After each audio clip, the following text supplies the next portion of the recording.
You know, back in the day, the Xbox 360 was a big deal. We're 2 generations deep now into total PlayStation dominance, so it can be difficult to remember that back in the day, this was the console to own. In my lifetime, anyway, I think the shift from Xbox to Xbox 360, or 6th generation to 7th generation, if you want to be specific, is the most significant cultural shift in the gaming landscape. While graphically the 8th generation was probably more impressive, in terms of the culture of games and the way that games are made and distributed, this was absolutely a turning point. It was the first time that digital distribution of games became an actually viable model, a concept so important that my current gen Xbox doesn't even have a disk drive because the idea has so thoroughly consumed the marketplace. That shift comes with a lot of pros and a lot of cons as well. One of the biggest cons being that my local game shop shut down a few years ago because no one was buying physical games anymore. And now, I have nowhere to buy more Funko Pops. Now they just sell beds. Wow. But one big pro is that it allowed for an emerging indie game market to take hold on consoles. Having to have your games manufactured and shipped out is a huge barrier to entry if you're trying to make games, and digital distribution completely removes that barrier. We're creeping up on the 20th anniversary of the Xbox 360, and along with that terrifying revelation, Microsoft announced that in July of this year, they're going to be shutting down all online services for the 360, including all online matchmaking and, more importantly for our purposes, the store. This isn't a surprise. We're 2 generations away from this console now. There hasn't been a game release for it in years, and I have to imagine the people still using this as their primary console is slim to none. And yet, I had a very negative reaction to this announcement. That generational leap, the rise of digital distribution, one of those cons just came back to bite us in a big way. I think in the back of our minds, we all know that if you truly want to own something, a physical copy is the way to go. Yes, you own a digital copy of a game, you paid for it and you can play it, but that ownership has a lot of caveats on it.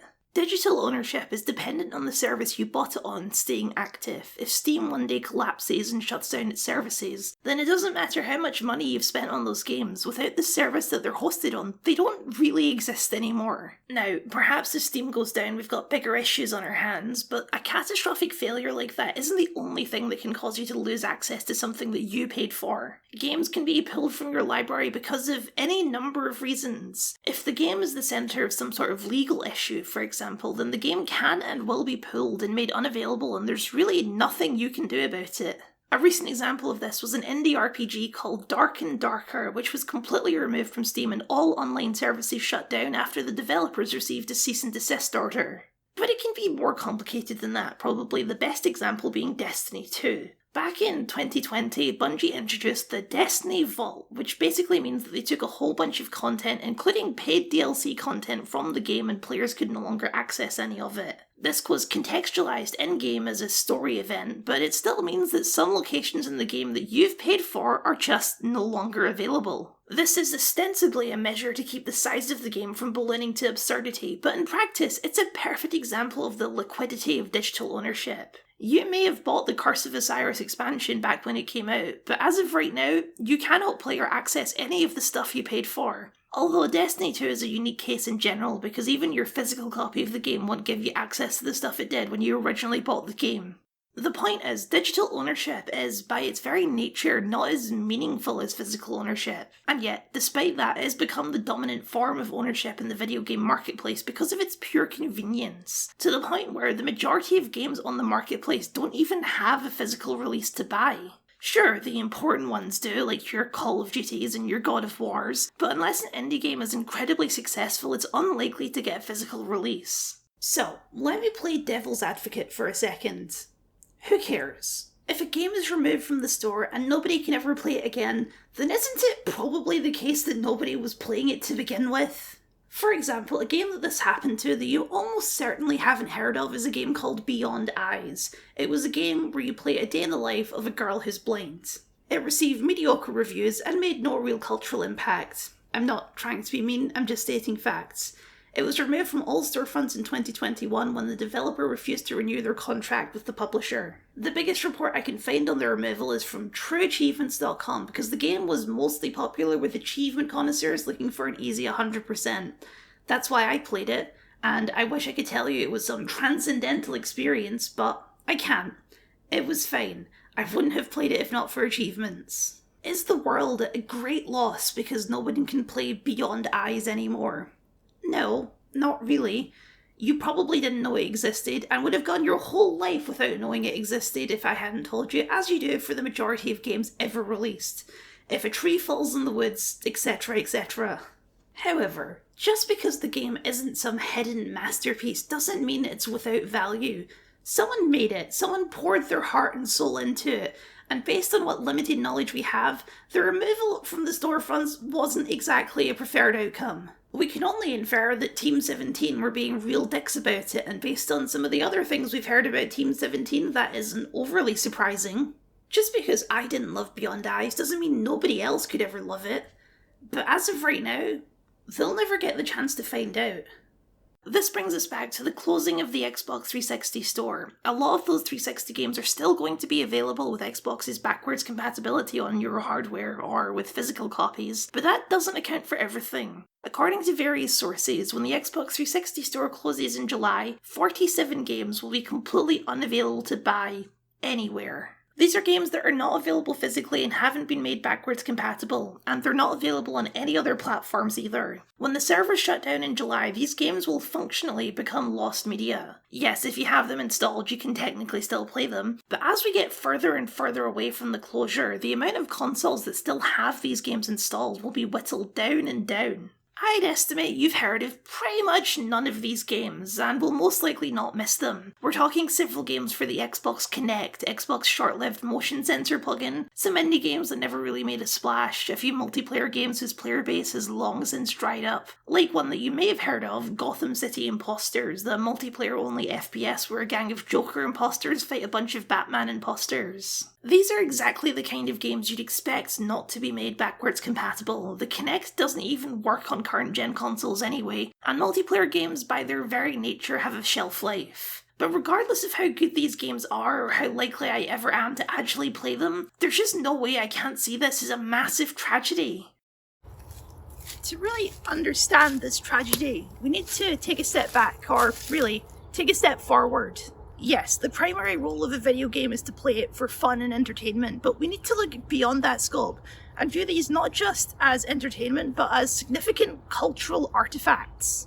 Look at this not from the perspective of today, but from the perspective of a researcher 30 years from now looking into the history of motion sensor video games. Let's call him Professor Ken Ektwimove. As things stand right now, Professor Ken Ektwimove, or as he's known to his friends, Prof Ken, is in for a very hard research project. The Kinect is no longer produced and doesn't work on modern hardware, so Prof Ken is going to have to find a functional Kinect and a functional Xbox 360 on the used marketplace to actually play any of the games he wants to research. He's going to need to find physical copies of those games, which isn't going to be cheap or easy since the Kinect was never that popular. And then he's going to learn that some of these games were never released physically, and if he ever wants to play them, he has to find a console that happens to have them installed. Realistically, Prof Ken's job is impossible. Now, maybe you don't care about the history of motion tracking video games, but history is history, you know? These aren't just bad, forgettable games. They're things people made. Unique experiences that once those stores closes, no one will ever be able to experience again. Lost to memory. And eventually, not even that. This degradation is not unique to video games. Everything degrades. That's how the world works. But there are a few compounding problems that make it worse for video games than for other mediums of entertainment. There's a lot of high-profile examples of lost media across the spectrum. For example, a huge number of the early episodes of Doctor Who from the 60s are lost media. Around 97 episodes to be specific. How do you lose an episode of television? Well, because the 60s is a pre-digital era. When they broadcast something out on TV, they literally took the physical film reel and put it in a big machine and broadcasted the result. In a lot of cases, there were only 1 or 2 copies of the original film reel in existence, and a lot of them were only ever broadcast once. And this is in an era long before DVRs, so people weren't recording the episodes for posterity. The BBC didn't realise at first that they were making one of the most iconic television shows in British history, so they didn't bother archiving the film reels until about 15 years later. Some of the lost episodes have been found in the collection of collectors or the archives of other countries' TV studios. There used to be even more lost episodes, but the sad truth is that a lot of these episodes might just be lost for good. On the plus side, this kind of loss is much rarer nowadays because of the changes in how these things are made and stored. No longer on big, extremely easy to damage film reels, anything video related now is most likely stored digitally, at least if we're talking about the final version of a film. It's extremely unlikely that a modern show will ever become truly lost media, because if even one MP4 file still exists, it can be copy-pasted a million times and sent back into circulation. Because even if it's pulled from stores, there are other ways to procure a movie. Ho, yo, ho, a pirate's life for me. We pillage, we plunder, we rifle and loot, drink up, me hearties, yo ho. Things are not so simple for games, primarily because on a basic technical level, games are more than just a single file, which even digitally makes them a lot harder to store and a lot harder to distribute, even by other methods. Secondly, games are only really designed to work on the hardware that created them. You can't just take a game built for the GameCube and play it on an Xbox, it's not going to work. For a whole host of reasons. The controller won't be mapped properly, there's systems in place so that Xbox only recognises official Xbox games. And even if you could get past that, the Xbox would be too fast and the game would run wrong because it was designed to be run on slower hardware. So, for example, I have here an original CD copy of Grand Theft Auto from 1997. This CD is older than me. Why do I have this? Well, here's some fun Kyle lore for you. My uncle actually worked in this game. Look, here he is being interviewed by a local newspaper about it. Well, really, they just want to talk to him about the GTA 6 trailer, and he has to try and explain that he worked on the game 2 decades ago and doesn't really have anything to do with the modern company, and... Love you, Uncle. Anyway, I've never actually played this because, well, you can't just pop the CD into your PC and run it. It was designed for PCs that run Windows 97 or older. In order to actually play this on my PC, I would have to install an emulator to make my PC run like an older PC. So, yeah, physical ownership is more secure than digital, but that's not a perfect solution, because if it wasn't for people much smarter than me, I still couldn't actually play this game that I own. And also, this CD isn't indestructible. I don't actually know that it works, I'm just assuming that it works. It could be broken and I'll scratch to hell for all I know. And this is Grand Theft Auto, one of the most famous game franchises in existence. This is not some obscure little title we're talking about. Unless the companies that own these games put in the effort to maintain access to these games, then it becomes harder and harder to actually play them, even if you do own a physical copy, because physical media ages just like everything else does. There's really only 2 things you can do, and to their credit, Xbox does both. One is emulation, which the modern Xboxes actually come with by default. When you boot up a 360 or original Xbox game on your modern Xbox, it isn't just loading up the game. It's actually running a 360 emulator, which is why you can access the old 360 menus while playing a backwards compatible game. The other is re-release, which is a more complicated process. Xbox has put some of the ultra-classic shooters onto the Xbox, like Doom and Quake, but you can't just upload these games to the Xbox store. As I mentioned, these games were designed to run on a much slower processor. That's a lot of work and recoding involved to make these games run properly on modern consoles. And that also means that re-releases like this always result in changes from the original, some minor and some major. Sometimes major changes just have to be made. For example, I recently bought the Apollo Justice Ace Attorney trilogy, which is excellent by the way, but these games were originally made for the Nintendo DS, a handheld console which famously had 2 screens. So they were designed with 2 screens in mind. My Xbox only has 1 screen, so a whole bunch of stuff had to be shuffled around in order for the games to still function properly. But you can do it. You can make older games work on modern consoles. If you're Capcom, anyway. Yes, there are various technical problems involved in preserving video games, but they're not impossible to solve. We've already solved them. So then, why are 47 games completely disappearing when the 360 store shuts down? Why aren't they available to emulate on the modern consoles using the 360 emulator that already exists and works great? Well, it's time for everyone's favourite topic. Capitalism ruins everything. There's a whole host of new problems that comes when we talk about the monetary and business side of game preservation. And as for those games that aren't available on modern hardware, that's a licensing issue. Oh yeah, now things are really spicing up. Let me tell you the tale of Star Trek Legacy. The real Star Trek Legacy. Oh yeah, there we go. Star Trek Legacy is a 2006 space combat game created by Mad Dog Software, published by Bethesda, and starring all 5 Star Trek captains from the time, all played by their original actors. Yes, Patrick Stewart actually showed up for this. Sensors have detected the Defiant within the shield perimeter of the Romulan base. No life signs are aboard. They must have taken the crew to the station. We'll have to get them back. Prepare away teams. But first, we'll have to bring the Romulan station shields down.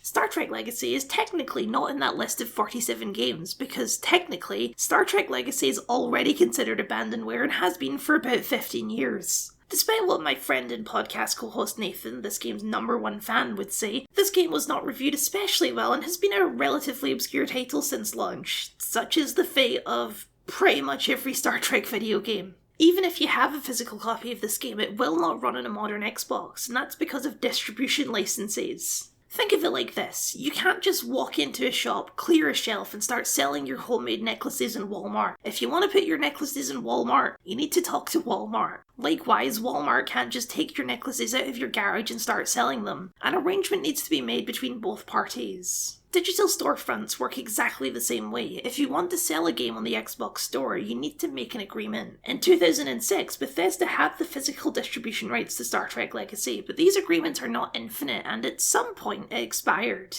I'm going to have to be vague here because the truth is, when we're dealing with something this obscure, a primary source is a little beyond my research talents. Here's where things get a little bit messy. Who currently owns the rights to sell Star Trek Legacy? Surely the obvious answer is the developers, right? Well, 2 problems. One is that because this is a Star Trek branded product, the developers first needed the Star Trek license from CBS, which they got from publisher Bethesda. The second problem is that Mad Dog Software does not exist anymore. They were acquired in 2007 by Rockstar Games and remade into a support studio, Rockstar New England. So, we've got a developer who got the rights to make the game from another company who no longer owns the rights, and who have also been bought and rebranded by an entirely different company. Oh, and just for fun, let's also point out that in 2019, CBS was merged with Viacom, and in 2022, they officially became Paramount Global, and also in 2021, Microsoft bought Bethesda. I don't have access to the original contracts that were signed, so while it's possible that as a publisher, Bethesda retains the rights to the game, we don't know that for sure, and even if they do, their license to make Star Trek games has long since expired.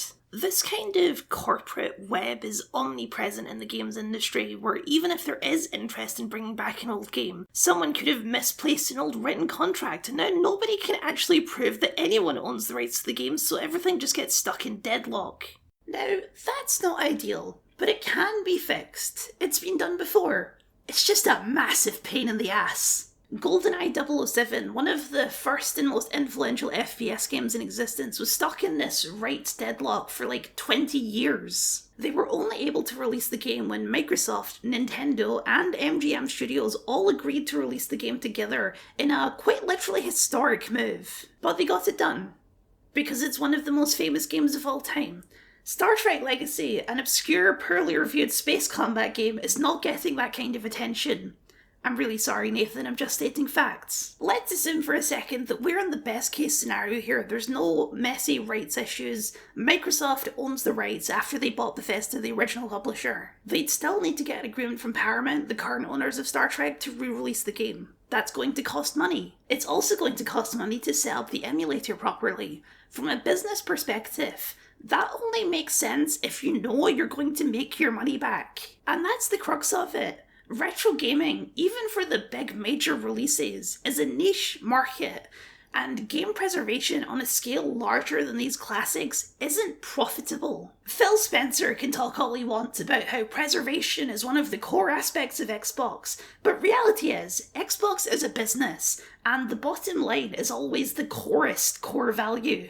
There's a reason that Capcom makes these big flashy remakes of Resident Evil instead of re-releasing the original games. It's because straight re-releases of old games don't sell very well. It would be a tremendous pain in the ass to get the 1998 Resident Evil 2 working on modern hardware, and the payoff would be a bunch of people playing it for 5 minutes and quickly realising that they can't stand tank controls, or the blocky graphics, or the weird stilted dialogue, and demanding a refund. There's not really a medium of entertainment that ages worse than video games. games. A man in a movie from the 70s still looks like a man, just in lower resolution. A man in a video game from the 90s? Well, that's a lot more hit or miss. But beyond visuals, older games are just not palatable to modern audiences who expect things to run a lot smoother, be a lot more comprehensible, and just generally feel nicer to play. If you give people the choice between Doom 1993 and Doom 2016, most people will choose to play the latter. From a strictly business perspective, a pure unaltered release of a game is very rarely something that actually makes economic sense unless that game already has a large existing fan base or nostalgic following, like Doom or GoldenEye.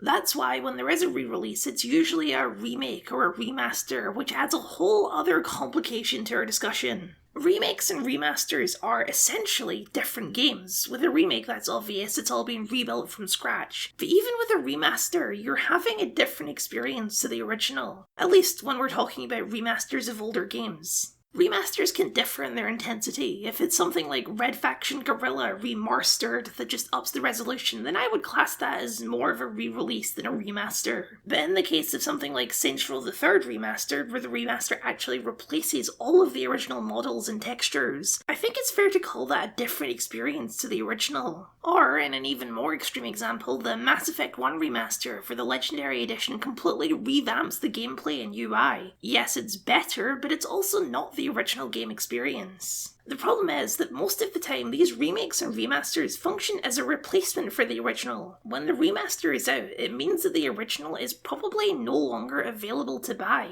You cannot buy any of the first 6 Halo games anymore unless you get them as part of the Master Chief Collection. And while they are mostly faithful to the originals, the collection also adds a bunch of extra guff to them that wasn't in the original release. From a consumer perspective, this is better and more convenient. From a historical perspective, if you're actually treating this like a research project, then this is a less valuable resource than the original release. Maybe you don't care about the preservation of things like pause menus and game-breaking bugs, but these things can and will be important to historians.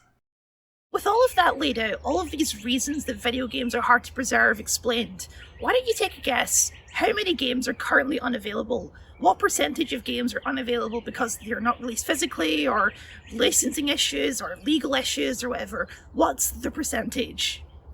15%? 25%? 87%.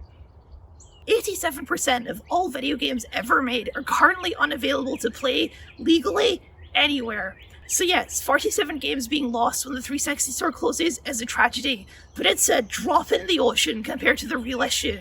Just last year, the Wii U and 3DS stores closed down, leading to the loss of over 1,000 games completely just gone into the void. In the current market, video games are a liquid commodity. If a game isn't immensely popular, and hell, sometimes even if it is, it can and will just disappear forever. So what can we do? How do we save Prof Ken's research project? Prof Ken's 3 current solutions to try and study these games are as follows. He can try and find these old games on a second-hand market for likely craploads of money. He can scour every library on the planet to see if they have a copy, and if they do, literally fly out to the library because current library policy usually only lets you play games on the premises. Or he can hit the 7 Seas with a bottle of rum.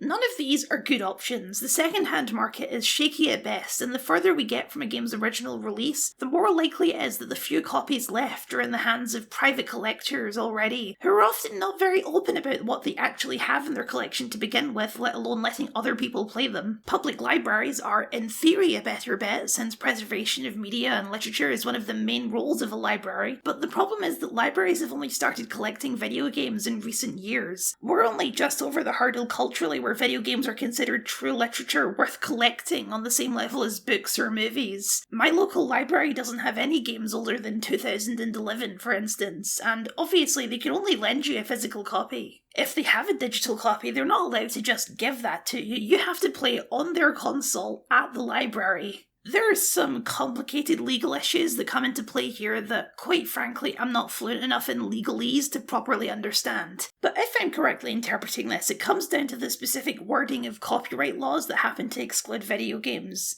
What I mean is, you can't make an emulator for a game, even if you're not planning to sell it, because by necessity you're changing the original product, thus infringing on intellectual property rights. If you scan a book to a PC and make a digital PDF, then it's still the same words on the same pages. You've not changed the core of the product, just the means to view it. Emulators necessitate actually getting into the code and changing things around to work on newer hardware. Specifically, there's a clause in US copyright law that forbids circumventing technological measures used by copyright holders to prevent access. An exemption was made in 2018 allowing for the preservation of games no longer commercially available, but there's still a ton of laws that make it difficult to actually preserve or get access to older games through official academic means. Even the 7 Cs are not a sure thing. Less than legal emulation is only possible if A. someone has an original copy of the game to begin with, and B. they have the technical know-how to set up an emulator. Besides, if we're talking about official academia here, then relying on illegal sources for your research is really not super ideal.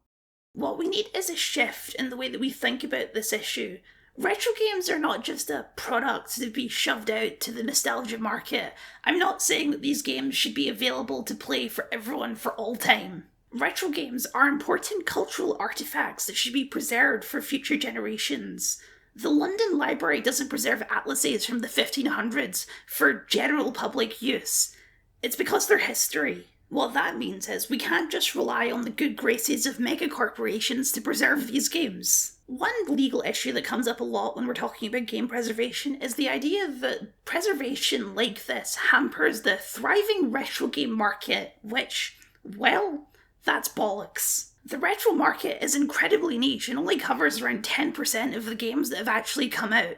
Commercial interests are just not enough to preserve games on this scale. The Video Game History Foundation is a non-profit organisation dedicated to preserving video games and game history, and they also happen to be the ones who wrote that study that was the catalyst for this video. They've done some really monumental work in archiving a lot of game history that was thought lost forever. They can't release these games to the public, obviously, but they're an academic resource, not a consumer one. I'm not sponsored by them or anything, I just think they're doing good work, and organisations like this are probably our best bet for preservation. It's not a perfect solution. The VGHF are an American organisation with an obviously American focus, but it's a step in the right direction. Beyond that, I don't really know. There's a lot of legal issues here that I'm not well versed enough to come up with an argument for.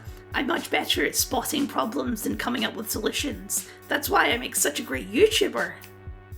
I understand that video game history preservation isn't the most pressing issue facing humanity right now, but I also hate that kind of redundant argument. Why should I care about this when we're dealing with climate change? As if you can't care about both. Games are an incredibly important part of my life, and the thought that their history is vanishing into the ether, well, it upsets me. We've covered a lot of ground in this video, seen various problems that have led to this precarious moment in game history. Digital ownership issues, technical issues, legal issues, corporate issues, and there's still more that I could get into if I really wanted to. Like, what the hell do we do about Fortnite or Destiny or other constantly evolving games that require an online component? Is it even possible to preserve those in any meaningful way? I don't know. But I do know that problems can't be fixed unless the right people are aware of the problem. And that's my intention here, to spread awareness so that maybe, just maybe, one of you can make me less upset. Thank you for watching, and a very special thank you to my wonderful patrons for your continued support. If you'd like to see your name up here or get access to Patreon exclusive videos, then please consider signing up, it would mean a lot to me. And if you're feeling also generous, or words, I'm feeling words, then please consider liking, commenting, sharing and subscribing. It's my birthday soon, so, you know, it would be nice if this video did well as a nice little birthday present. Normally I talk more about the actual games themselves, like this video I just made about one of my favourite games, Halo 3 ODST, or if you're looking for something completely different, why not check out my podcast where we're going through the DCEU movies? Except for this time because we're talking about Joker, a movie which I hated, so that should be fun.